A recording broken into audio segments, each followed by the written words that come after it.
Azim Rafiq, the ex-Yorkshire cricketer, has been telling MPs his experience of racism in Yorkshire Cricket Club.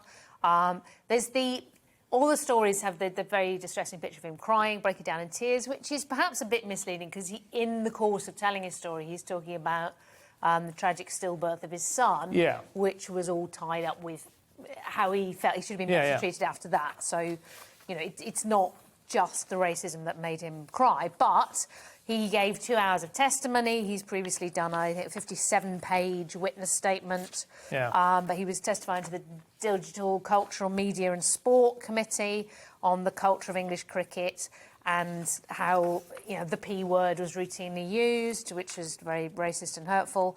And that, interestingly, he says that the Cricket Yorkshire Club's attitude to him changed after he and 6 or 7 other players complained about bullying in 2017, and he said that after that they treated him worse. But can I just ask, what is my impression of this? I'll be honest with you, and maybe this will mark me out as a hate figure. This is like a residue. This is like a hangover from the bad old days that should have gone but hadn't quite gone. It's a slightly different thing from when something flares up, isn't it? I mean, I would imagine this was the normal culture in sports clubs around the country in the 1970s and 80s. Yeah, exactly. I mean, look, I have to admit, I was born in Yorkshire, but I still don't understand cricket. No. So some of this is a mystery to me.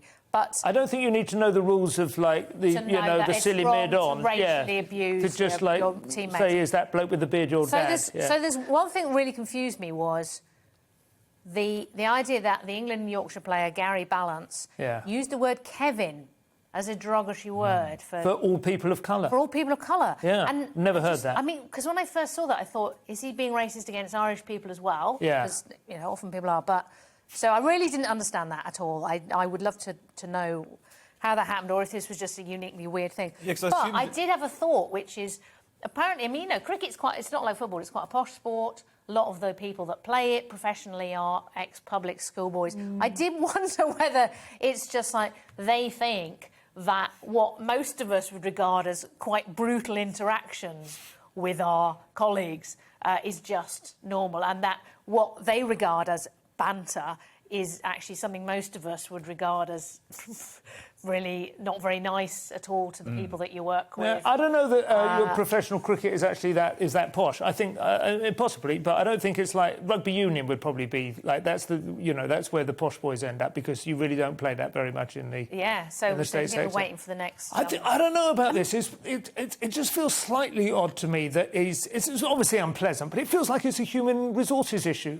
Do you know what I mean? It's like, if it was happening in any other, like, I mean, it's not playing for England, it's playing for Yorkshire. Do you know what I mean? And it's like, it's for Yorkshire to sort it out. It's a submission to an employment tribunal. So it is, basically. Yes, it is. It's him saying, you let all my colleagues be racist to me for what do you think, Leo? You should have done something. Well, I think, you're right. It is an HR process issue. But it's got racism in it, so it's on the front page of The Guardian. So, and it's, for me, I mean, it's interesting. Obviously, it's terrible, you know, what happened to him. You can see from his reaction, you know, this was ongoing. It wasn't pleasant. It wasn't banter. Banter is a terrible word anyway. It was like niggling him the whole time. Obviously, just like negging him.